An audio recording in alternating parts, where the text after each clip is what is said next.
really appreciate it. And the Saranac Lake Area Chamber always does such nice events, so I knew it was going to be a good one to be a part of. And when I was talking with Rachel initially about planning this, I knew that the people in this room are going to be from different places, coming from different industries, maybe at different stages in their career. So this talk is my attempt to be general enough to hit those groups, but also maybe have some specific ideas so that when you leave this, you think about, okay, well, how do I want to use AI in my work or in my personal life if I do? So obviously this is not me, but it's like a version of me. No, I mean, that is like if I had hair extensions and changed my body somewhat, I could look like that. But yeah, so we're going to talk about AI today. You've already been introduced. I have a co-working space, and whenever I do open mic nights for stand-up, I always like write my last name. It's a lot of vowels, so I know that's hard for people. I'm French-Canadian, so yeah, anyway, so throughout this presentation, I'm just going to put funny AI pictures on the screen because it's kind of a dry topic otherwise. I don't think this actually was generated by AI, but it's one of my favorites. Because, you know, context, right? Like, the human brain is so powerful. We do so many things with it that we don't even think about, like putting salmon in a context. So today I want to talk about AI, what it is, what it isn't, because I think, you know, it's something that obviously everybody's talking about, and it is going to definitely change, and it's starting to change the way that we do things. I want to talk about where AI is now and sort of basically the progression between when ChatGPT launched in November of 2022, which was not even 2 years ago. It, you know, kind of the development that has happened there. And I'm not saying AI didn't happen before that, because it did. I'm saying that as a regular person, me interacting with something that I knew was an AI that was interacting back with me and I was using in my daily life, I feel it kind of started with ChatGPT. We're going to talk about, we're going to talk about where, oh, no, this one. That's right. It happens. Sometimes my enthusiasm is scary. What can AI help you with as a regular person who has businesses and things? And then where is AI going? Like where is it headed? What kinds of questions are we going to be asking? So most things, when you look them up, they have a very general definition. Computer systems, simulating human intelligence. But to me, I guess when I think about AI, I think that there's two components. There's a learning component and a generative component. So obviously we think of ChatGPT, we think about Google Gemini, which is like when you do a Google search now and stuff types out, and you're like, where's that from? It's the AI. So we want to think of AI more broadly than just specific companies and specific tools, because it's going to start integrating itself in other tools and things like that. So learning. So basically, any AI that you work with has learned off of something. So for example, if you're using an image generation AI like Midjourney, or why am I blanking on the other, you know, what's built into Canva or whatever, obviously if you're going to ask it, hey, give me something in this particular artistic style, or hey, give me a photorealistic whatever, it needs to know what that is, and for it to know what that is, it had to look at content that fit those kind of criteria. So AI needs human information, human works of art, for example. But in addition to that initial learning stage that happens, it needs feedback to continue to get better. So you ask for something, and it puts it out, and then you are giving it feedback for it to be better in the future. So maybe it puts something out, and then you rewrite the prompt, which is the thing that you type in, and you change the wording a little bit. Okay, AI sees, oh, okay, I didn't quite give her what she wanted. Or some of these programs have a little thumbs up and a little thumbs down. So it lets them know, okay, this was a good, you know, piece of content based on this prompt. This was not a good piece of content based on this prompt. And you can now create your own AI and things like that. So I thought I would just show an example because, like I said, it's kind of a dry topic without examples. So just yesterday, I was like, let's do a drawing of Saranac Lake in the style of Van Gogh. And then let's do one in the style of Salvador Dali. Now what's really interesting is I tried like Jackson Pollock and I tried some other ones, and it was like, we're not going to generate that because it's going to give sensitive content. And I was like, okay, so it wouldn't let me use any modern artist, which I thought was interesting. That was one particular, so this was in one particular image generator. And I don't know, I mean, it doesn't look like anywhere in Saranac Lake that I know of, but it sort of has the vibe of Saranac Lake, for lack of a better word. So as you see, for it to be able to generate these things, it needed a context of Saranac Lake. It needed a context of, okay, what's in Saranac Lake? Oh, it's mountains and camps and water and, you know, like it needed a context of what Saranac Lake is. It needed a context of the artistic styles, you know, to be able to generate something like this. Which gets us to the, so it learned off of some initial content and it learned off of feedback that going forward. But, generated. Yeah, that is what I'm sorry, Harold. The paintings. Yeah. So, like, I've done that too, but Yeah. the Starry Night was perfect. Yeah. But for Dali, you think, if I was doing for Salvador Dali, I'd want to think, okay, there'll be clocks all over the place. Right. There wasn't one clock in that thing, so you'd have to like figure out how to get that artist. Right, you have to maybe say, okay, this, but, you know, and that's the thing is, going back to the feedback, I'm not an art person, so like, let's say that I got this and I was like, do you like it? Okay, I mean, I don't know anything about it, so yeah, I like it. If you know more about Salvador Dali, you might see this and be like, that's not it. So part of feedback is it's getting feedback, but it's not putting the feedback in a context. It's not saying, oh, this person's an art history major and actually knows the topic, and this person is just Nicole, who is bored in her office on a Wednesday afternoon, you know? So you still have to kind of finagle it a little. Yeah, of course you do. To get what you're looking for. Absolutely, and you're gonna have to continue finagling it probably for a while, to be completely honest with you. Yeah. But the second part, besides it learning off of stuff and like trying to give it to you, and then you giving it feedback off of it, no matter how much you know about the topic, there's a generative part of it. So the whole wow, whiz bang part of AI is that when I typed in generate this picture in the style of Van Gogh, it didn't go on the internet and find the best thing and give it to me. It created it from scratch. So that was the, you know, when ChatGPT came out, we're like, oh my god, it just made it up. Like, that's crazy. You know, and obviously, like, it will change even if you change the input, which is called a prompt. By the way, I am not calling people prompt engineers. I'm not doing it. I'm sorry, you wrote a nice couple of sentences that was descriptive, and it gave you what you want. That does not make you an engineer, but I digress.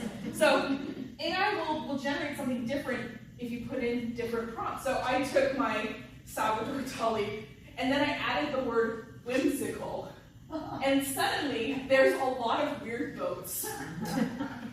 And what I thought was really funny about this, by the way, is it did 4 versions, and 3 out of the 4 versions, when you added the word whimsical, put a boat in it. So I guess boat equals whimsy, maybe? I don't know. Anyway, I just thought that was kind of funny.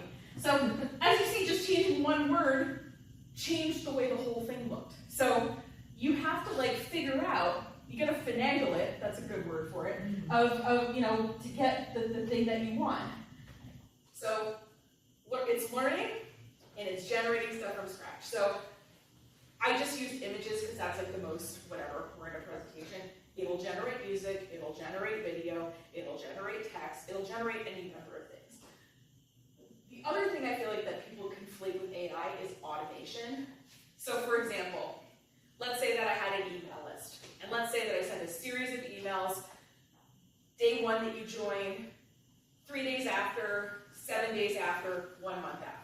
Okay, well let's say that you join my email list today, and you join my email list next month, Monday. To do that manually, oh, wait, okay, I sent it, okay, now I gotta wait 3 days, okay, I better set a reminder to send that 3, oh, okay, no, but, okay, it's not signed up yet, this is in the future, okay, I'm gonna, anyway, automation is taking a repetitive or otherwise difficult task and making an automation.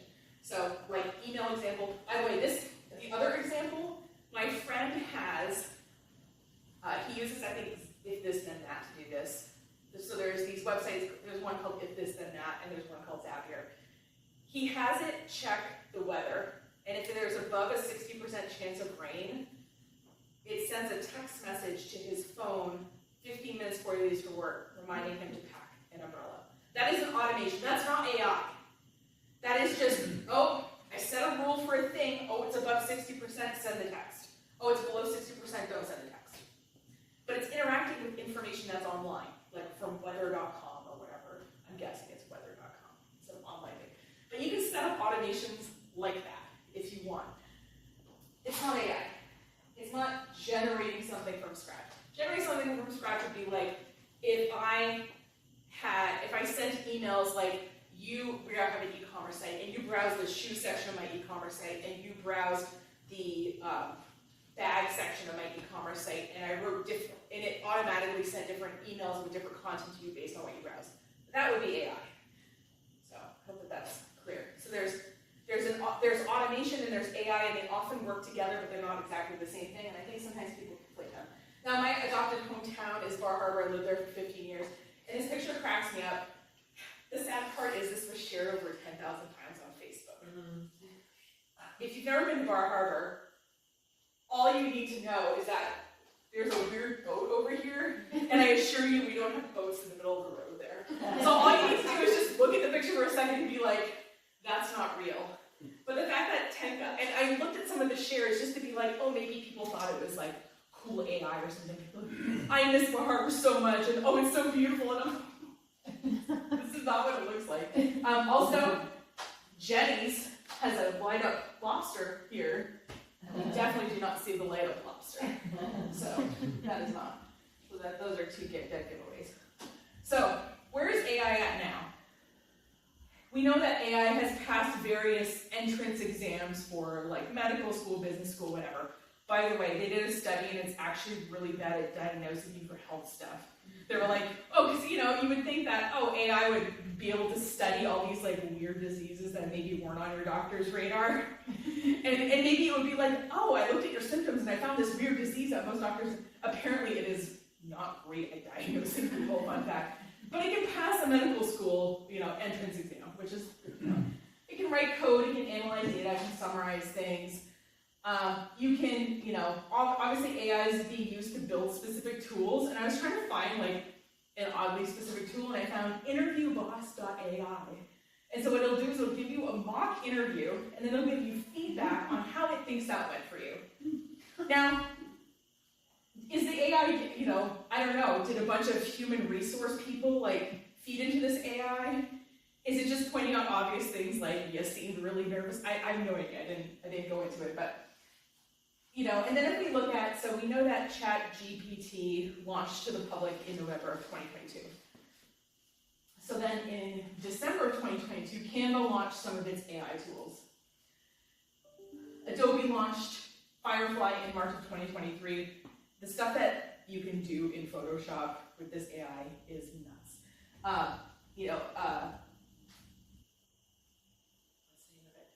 OpenAI introduced custom GPTs in November 2023, so a year after they launched the initial ChatGPT. Google launched Gemini AI in December of 2023, and now apparently around 18% of Google searches have generative AI in them. It seems like more than that to me, but maybe that's just my searches. Maybe it just thinks I ask basic questions that AI. And then, so I guess these things aren't actually important. I just want to use this to illustrate like how quickly this is happening. And obviously it kind of started with more sort of text and image-based tools, and a lot of what we're seeing now is like, video stuff. And I mean, I'm moderately skilled, but not really. But if I had an hour of you talking, I can make a deep fake of your voice with $25 software. And I can make you say anything. And if you... Scary. And I have over 500 videos on my YouTube channel, which are all over an hour long. So if you ever see me saying something crazy, it was AI. I can't say that for sure, but it was. And then, obviously ChatGPT is a general thing. You could type in things, it can type things back to you. If you wanted to make, a table or something that you're gonna put into your website, it can do some basic code stuff. I just started looking at the custom GPTs that existed out there, and I was like, oh, that's cool, free YouTube summarizer. So you can put a YouTube video in, and rather than spending 2 hours watching one of my live streams, you can just read the summary of it, and I'm sure get the essence of things. Whimsical diagrams, things I didn't even know I needed. So there's no vote though. There's no vote. On that icon. They might. Missed opportunity on the vote icon. That's good.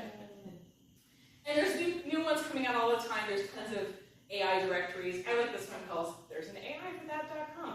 And it just is constantly updating with new AIs that come out, what they can do. And then I think there's a review component, but nobody leaves reviews, so I don't.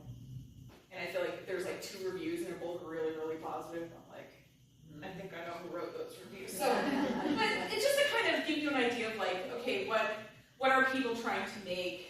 What can it do? That's kind of an interesting way to keep track of it. So AI is fun and games, and you know, we can. The one I really liked off of TikTok was sorry, gentlemen of the room, but you can space out for a second. You can sample your skin, your eye, and your hair color. Get the codes, you know, hex codes of it, and it'll tell you what your color season is. If you're a summer or a winter or whatever. Of course, like if you have gray hair, it doesn't know what I am. But besides all this fun, there is some drawbacks, which I think is important to talk about. First of all, the biggest one is that it can't really fact check itself, and it doesn't have lived experience. Now, if you're like, well, you know, that's a little limiting. Just read the next thing you read online. I want you to clock if there's a fact that you're just assuming is true, or someone is telling an anecdote. It's fairly often that these things will come up. So, you know, it's just important to keep in mind as a parameter that these things aren't happening. Obviously, this AI, because it's expensive to develop, and we'll get to that in a second, are owned by big companies. So, you know, I had some weird health stuff earlier this year, and it was very tempting to put my blood work and be like, oh, what does this mean?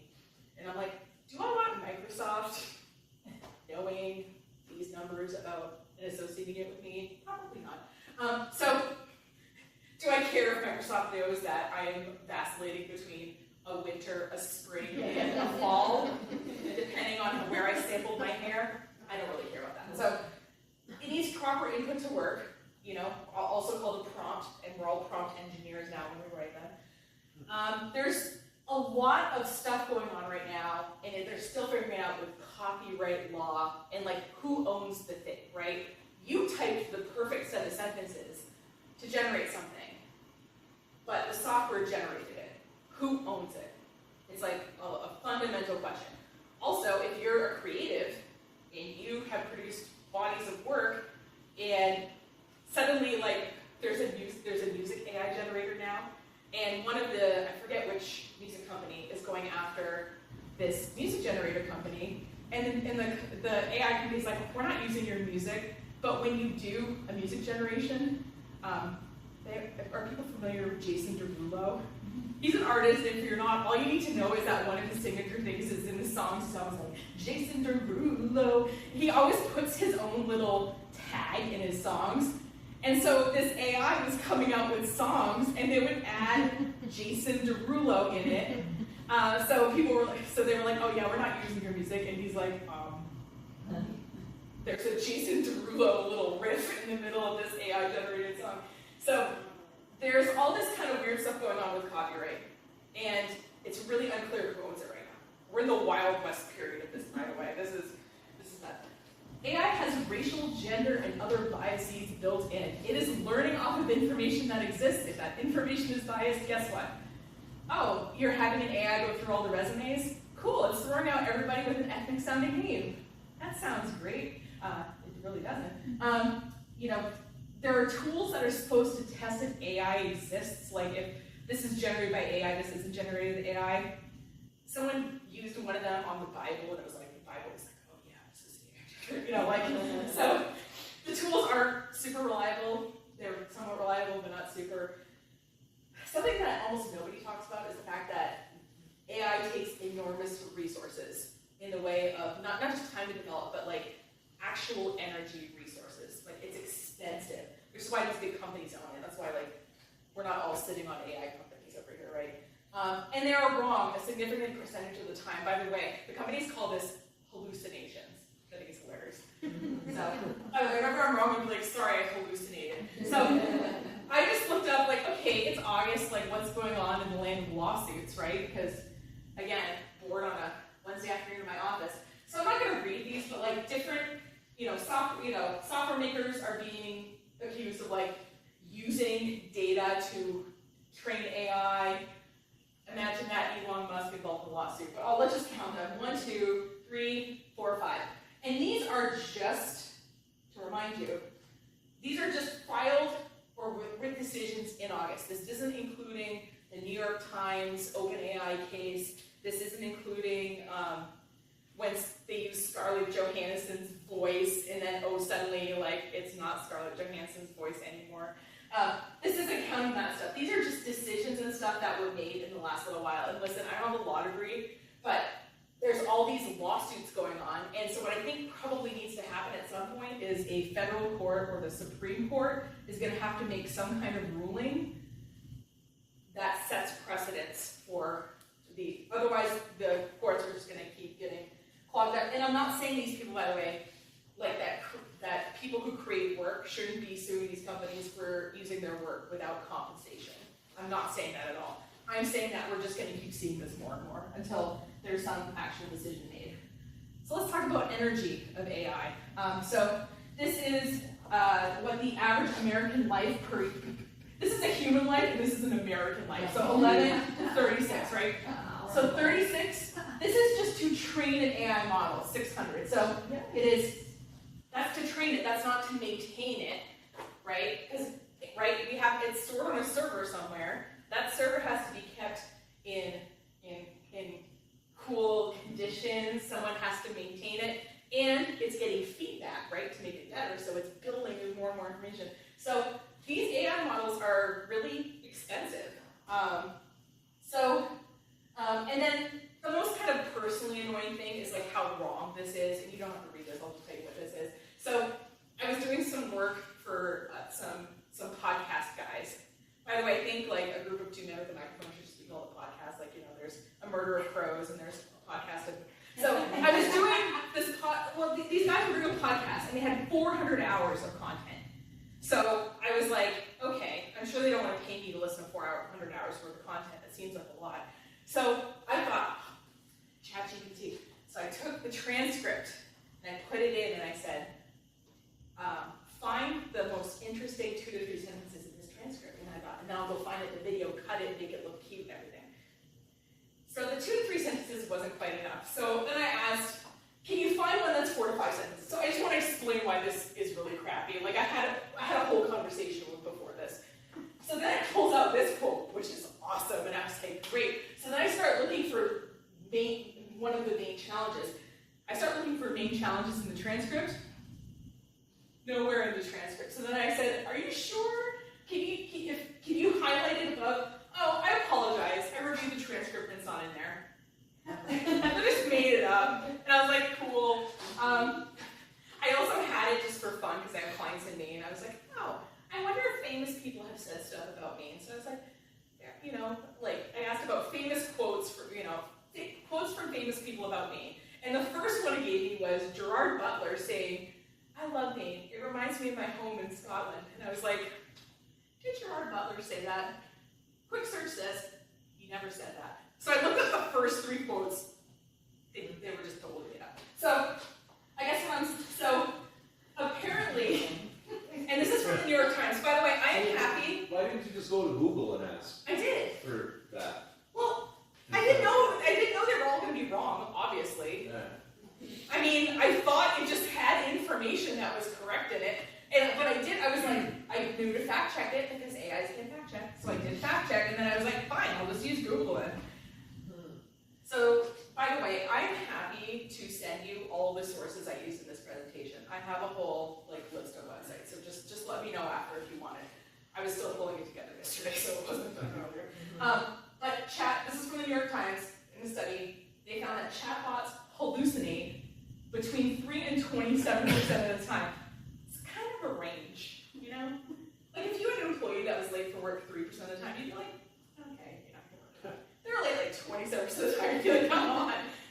So we just have to be mindful that it'll hallucinate things. So what I like to use AI for at this point is things that, like, can you take this email and make it sound like I'm less desperate for money? Okay, great. Or can you this blog post title seems really awkward. Can you give me a couple of ideas that are shorter or more interesting? That's what it's for me, because I don't trust it. I'm not saying it can't get there, I'm saying I don't quite trust it, because it has done me wrong, as we've established. It's done me wrong more times than that, but those are the two funniest. And then, let's talk about the fact that it, Google says it fixed its image generator that was apparently being accidentally racist. And then, this, by the way, all these articles are from August. This is recent. This isn't the presentation I made last year, and I'm recycling here. This is recent AI biased, racist, sexist stuff. So there's biases built into the AI, and I just love this quote from, I think, I'm not sure if it's Marketplace or Planet Money, one of those podcasts. There's two really great podcasts if you want to kind of go into it about AI. One of them is the greatest things about AI, and one is the worst things about AI. It's a two-part series, but they interviewed this MGI economist, and they asked, is AI going to revolutionize our economy in the next decade? And he's like, I mean, not really, unless the fact that a bunch of companies are going to overly invest in it, if you think that that's revolutionary. But obviously that's a cynical take, and when I talk to people and they say, well, how do you feel about AI? AI is the greatest thing ever, AI is going to ruin everything. I am honestly solidly down the middle, because I think it's important as we use technology for us to understand its pros and its cons, because there's pros and cons to everything. We're still going to need humans for a long time, because who interacts with the AI? Humans. And then obviously we need people to direct the AI, give feedback to the AI, and also fact check the AI, because apparently Gerard Butler has never talked about that. So, to me, what are you? You're the AI project manager. You're thinking about, okay, what parts of my job are stupid? So, for example, I have a client, she's great on video, she says a lot, but she's very comfortable on video, she says If I pointed out how much she said she would just freeze up and not be good on video. But in the last reel, Instagram reel I edited, she said it 26 times in 57 seconds. Wow. Now, if I was editing that out personally, that would probably be at least an hour of my day. But I can just open up descript.com, I can say remove filler words, hit enter, and it's gone. All 26 or 27 places. So, is it important that I spend time finding the part where she says and clipping it individually from things? I mean, not really, right? So what parts of my job are tedious, what parts of my job are stupid, and can I find tools to get rid of them so that I can give my client a better product at a price point that they want to pay? I'm talking about this as a marketing person, but we can talk about this in general. And don't worry, the tools I talk about are not specifically related to marketing. By the way, I had to just include at least one hand shot of an AI. So AI has finally figured out hands. The joke in AI was it gives you extra fingers, or you're missing fingernails. Hands were really hard for AI, but I feel like it turned a corner about a couple of months ago in the hand. But I still have this old hand one. I thought it was funny. So just notice. Yeah, there's 6. There's some weird nail stuff going on. Okay, so what can AI do? It can obviously produce content.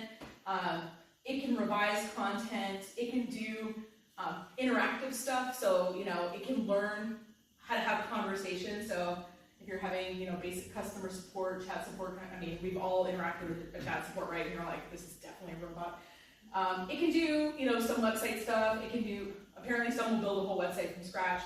Okay, cool. It can do some user experience stuff. It can do some SEO. It can do reporting and data analysis, and it can do oddly specific things. So one thing that I used because I was just really in a rut, is I had to do me a meal plan, and I was like, hey, can you come up with a meal plan, 2,000 calories a day, I want 25 grams of protein for each meal, and all stuff that I can buy at Aldi, and it was like, And it was pretty good. And it gave me the macros for everything, and I said, okay, can you take this and make me a shopping list?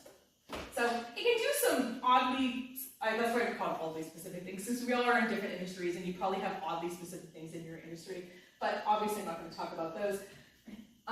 Prompt is what you type in to get something to happen in one of these tools. And in the prompt, you can specify a tone, you can specify like how long you want it to be. So if I want it to come up with a video script for me, I can say, this is going to be a 60-second video, about, the pros of planning a wedding in the Saranac Lake area or something. And so when it scripts me, it's going to think, okay, can I actually say all these words in 60 seconds? You can give it branding guidelines, and something I think is underrated is you can have it ask you questions back, so you don't have to think of everything. So one of my friends, for example, she does some volunteer work for a historical society, and they needed some branding guidelines. So she just said, okay, you are a branding expert, and you're gonna help me write branding guidelines, and we're gonna do it section by section, and you're gonna ask me questions. So the AI would ask her questions, she would give it input, it would ask her more questions, she would give it input for it to generate her branding guidelines. Now it's not just gonna be like, here's a 16-page branding guidelines document, but you can have it ask you questions back. And when you frame it like, okay, you're a branding expert, or when you put the AI like, this is what you know, and this is, okay, and you're keeping this thing in mind, like you're, whatever your industry is, you're in the medical, you're keeping, medical compliance guidelines in mind as you ask me these questions, whatever. So just, you don't have to think of everything yourself, you can have AI ask you the questions. I'm not saying they'll necessarily be great questions, but theoretically, if you sort of know what you're talking about, it'll probably tell you. So I, lightly changed this, and I was like, hey, I'm writing social media updates. So what did it do? It kept a certain character limit. It added some hashtags. It put a little emoji, and then I said, oh, you know what? Actually, I want it more location specific. So then it rewrote stuff, and I said, I don't want you to include this link. It included the event link, and it made some Tri-Lakes Expo, Small Business NY. It added some sort of regionally specific hashtags because I asked for that. So there's, when we think of AI, we think about the general ChatGPT, Google, Meta AI. Meta AI is really funny to me because it is really long.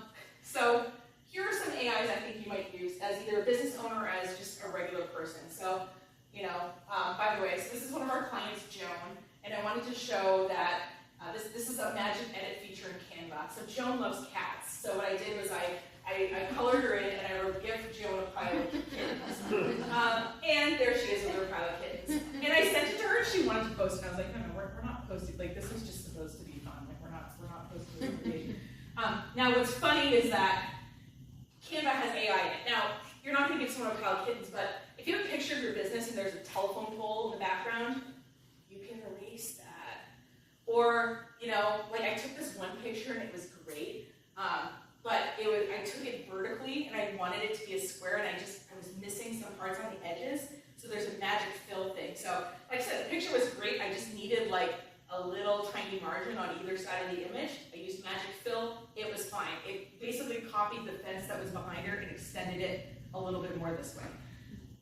If you want to give yourself a pile of kids, that's fine. I'm just saying I understand it's not a business example, but I just kind of wanted to show how it generally works.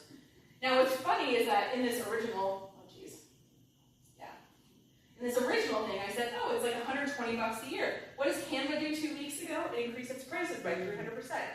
Oh, but it's because we have the AI now.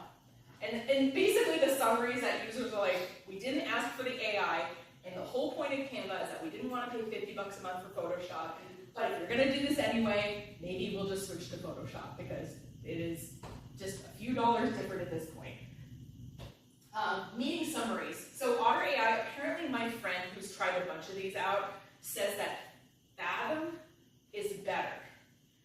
So what it'll do is it'll attend your Zoom meeting, or also like we met in person for the meeting he summarized for us, and he just like put his cell phone on the table and recorded, and then it summarized the meeting and it gave us each tasks to do. So, and like I said, Otter was one of the first ones on the market, but apparently Fathom or Phantom, I'm forgetting which one of those like he's tried like 6 of them, and he is sticking with this one. So most of these are like, you'll notice, are sort of freemium. They give you a certain amount free, but like up to a 30-minute meeting. I don't know about you, but I wish I had 30-minute meetings. So, and then the next level up is low level. That's actually useful for most people. So honestly, I was a little skeptical, but he sent me the notes. They were great, and I didn't have to write them, so even better. I think this is really cool. It hasn't taken off yet, but it's called, basically, you know how you're like, I know I got this piece of information somewhere, but I can't remember whether it was in a YouTube video that I watched, whether it was an article I read online, or whether it was something that was in an email. Basically, you can search, and it'll search like your whole, everything that you've consumed. Apparently it's for iOS only, and it's in browser only, but I think this has a lot of potential. And as someone who can't remember anything anymore, I'm really excited about this. Obviously, if you probably you had to search Google Analytics 4 if you hadn't already by last July. But your Google Analytics, if you have it, it has AI things built in. So when there's a sudden change in your website traffic, it'll tell you. It'll be like, oh, you had a 400% increase from Facebook on this day. Or, oh, there's a bunch of extra views on this page. And this way you don't have to notice stuff. It'll just kind of point out when there's a data anomaly going on with your stuff. And a lot of people Google Analytics on their sites, and figured I'd mention that's part of Google Analytics 4.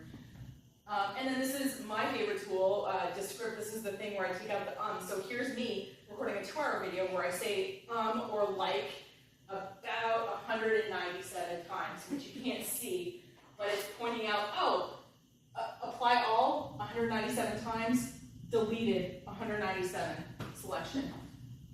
And it took like 4 minutes off the video because it was 2 hours. Is it still fairly smooth? Yeah. And what you can do is, like, let's say there was one part where it was like, oh, that's too abrupt of a cut, I need to put that like back. You can highlight the area, you can say, restore media, just in that one location. So I just typically do this, and then I listen, and then if there's some weirdness and I need to put it back in, I can on a case-by-case basis. But most of the time, it's gone. Yeah? So, as a ethical question, Yeah. I'm working on a project, I have videos that someone else is in that I'm trying to upload. Mm-hmm. Is there like, and I have permission to use the videos from the company, but like, is using the video in something like Descript, is that ethical to use and have them look through it? You know, I'm using someone else's voice and image. I mean, are you editing it for them? No, I'm taking a video that was already edited and trying to make it shorter and better for our website. Got it. Well, to me it's ethical. You're editing it. It's not like you're taking a bit. It's not like it's anything that I don't know. I just mean on the sense of like their data, their information, like putting that. Like I have permission to edit it. Yeah. I was gonna go to iMovie and do the like drop. Well, and the question is, okay, yeah. So this is sitting on Descript servers. Do I know how they're using the data? No. Right. It's a good question. But at the same time, if I'm editing it in iMovie on my computer and I'm uploading that file somewhere, It exists anyway. if I'm putting it in Dropbox or I'm putting it in Google Drive for them to be able to review it before I post it, the internet's weird. Internet's weird, yeah. Use the example, like, can it differentiate when it's a filler word versus if you're saying similar to? Yes. Okay. Yeah, it can, and I have the millennial so I try to not do it. And then, let's ask ourselves where AI is going. So like I said, I think we have a lot of ethics questions, which we're asking in this room, which I think is really good. I think we have regulation and policy questions. Like I said, to me there needs to be some landmark court case that starts setting precedents, and then we can start talking about the sort of more minute parts of it. There's copyright and ownership questions. A ridiculous example I saw once was like this photographer set up a camera in a jungle and a monkey pressed the shutter. Who owns the photo? Is it the photographer or is it the monkey took the picture? The picture would have been impossible without the photographer setting up the whole shot. So it's like these questions of like who owns what's produced. I'm not going to use AI for anything that I want to copyright. Like I said, am I going to take out my ums before I upload it? Absolutely. Like, am I going to use it to write a book? Absolutely not. We're going to see a learning and improvement of the tools. so there'll be less finagling, I think, over time. We're gonna see more in different tools, so like I said, these big companies started out with these kind of general AI models, but we're gonna see like the interview boss thing where it's like, oh, I can do a fake job interview and get feedback on it, that's pretty cool.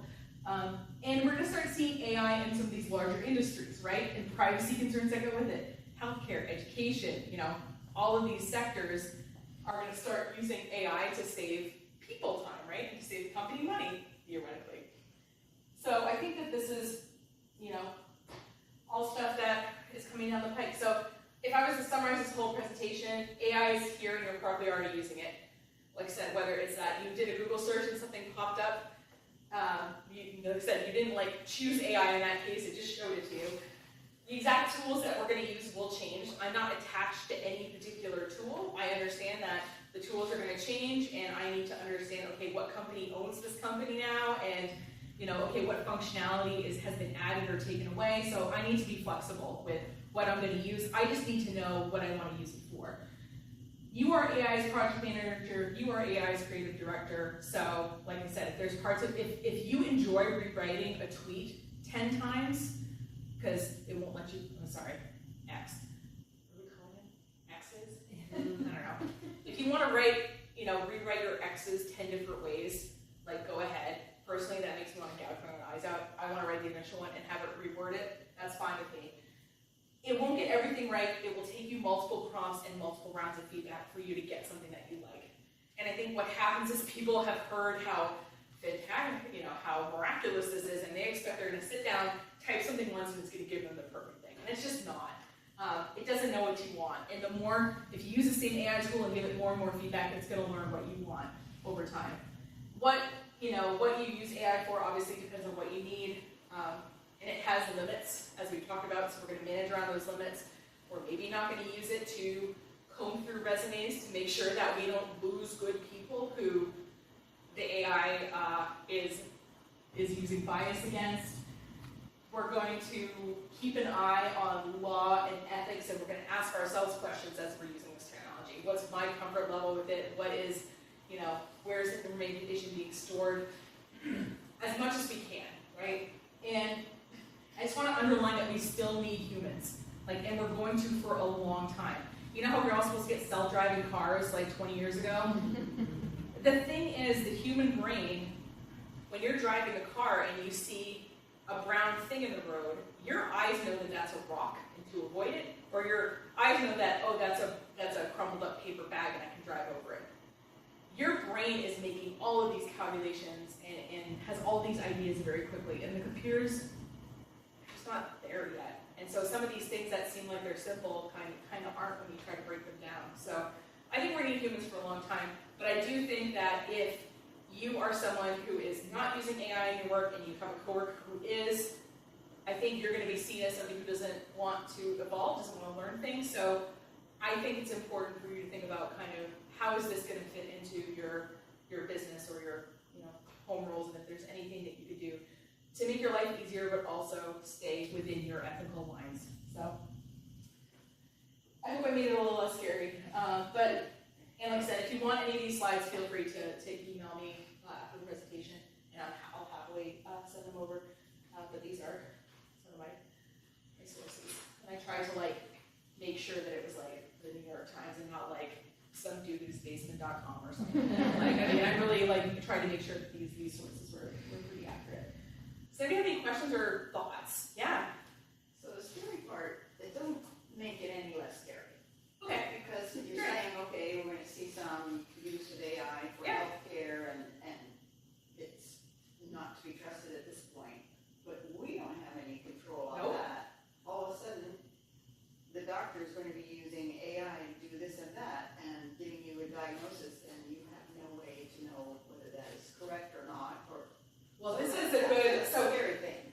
So patient information has to be encrypted, right? So if a doctor were to I don't think they are now. Yeah. I don't think physicians are using AI currently. Yes. I don't think it's accurate enough. Yeah. So I don't believe we have to worry about our medical records. Yeah. Because of HIPAA regulations. Right. So it's not like they can use AI to diagnose anything. So I think we're safe for now. Yep. Yeah. So- on the No, and that's why I'm saying this is, I think, where it's going. We're not there yet. We're not here yet. It's just like questions to keep in mind. And yeah, and like I said, they did a little study with some medical professionals, and apparently, like, it is not.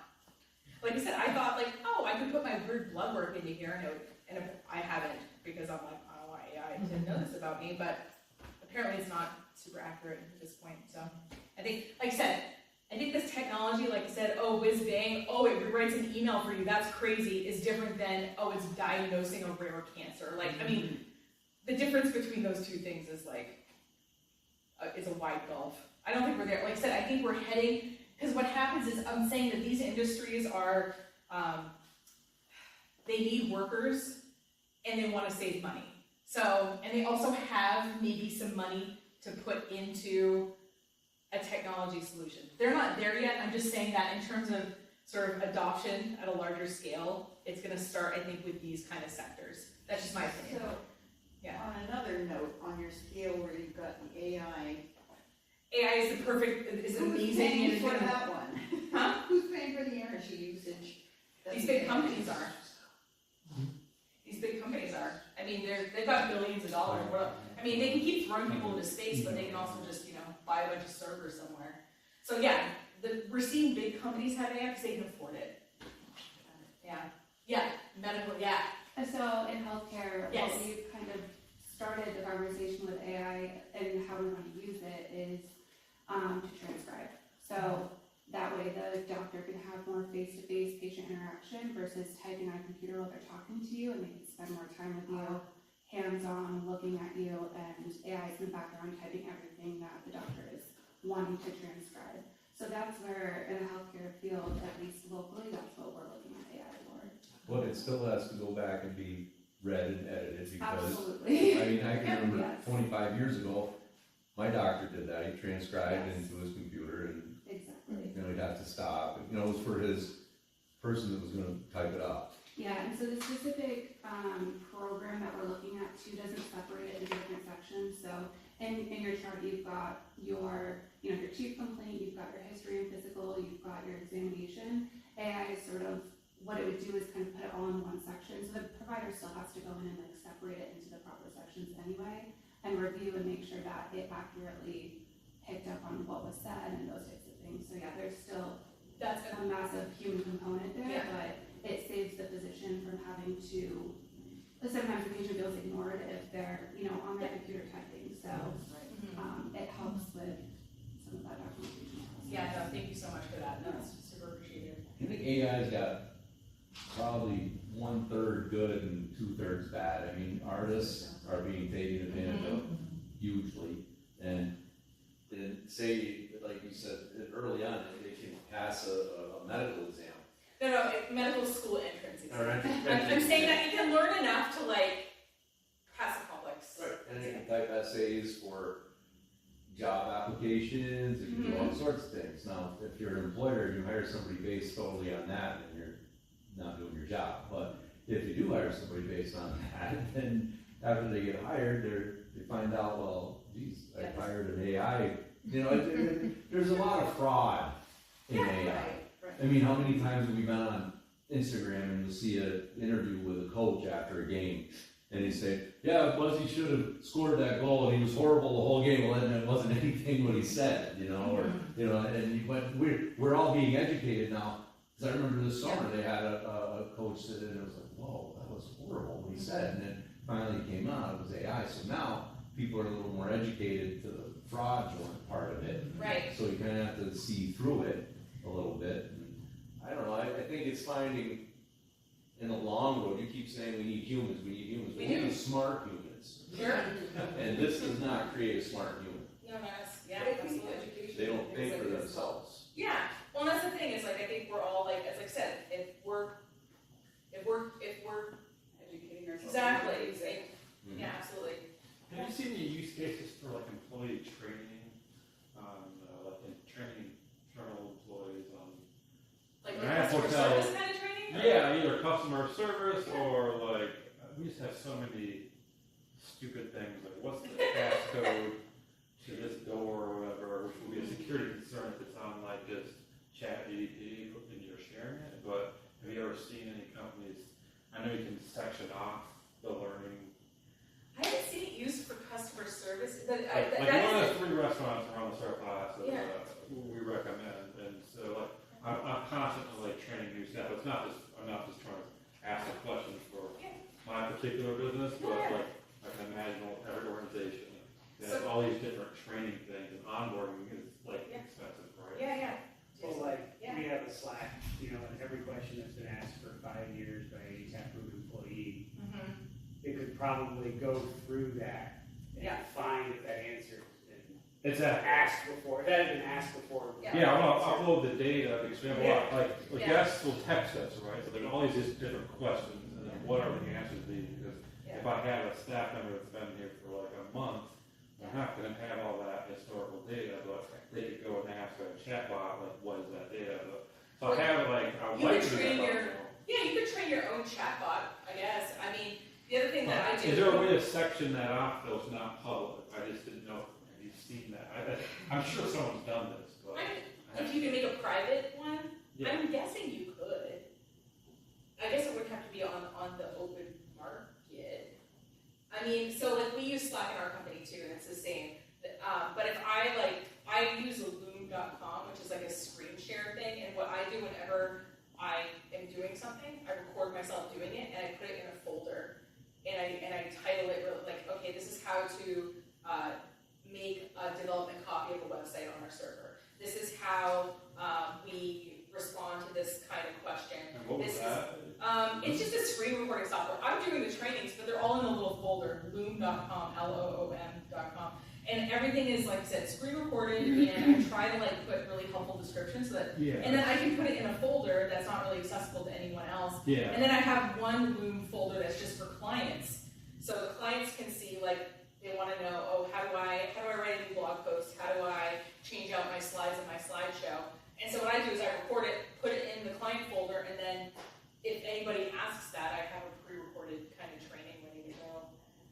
And you're saying Slack already has that feature? Oh, no, I'm just saying like that'd be like a way to harness historical data without building a whole database or something. Yeah. No, and we use Slack, like I said, we use Slack for internal communication, and it's great but like for something that would be like multi-step and kind of complicated, that's what I like to use the Loom stuff for. But if it's a basic question, absolutely, somebody typed it in Slack and someone responded to them, and we pay for it, so we have the whole record too. So I think that's a great solution.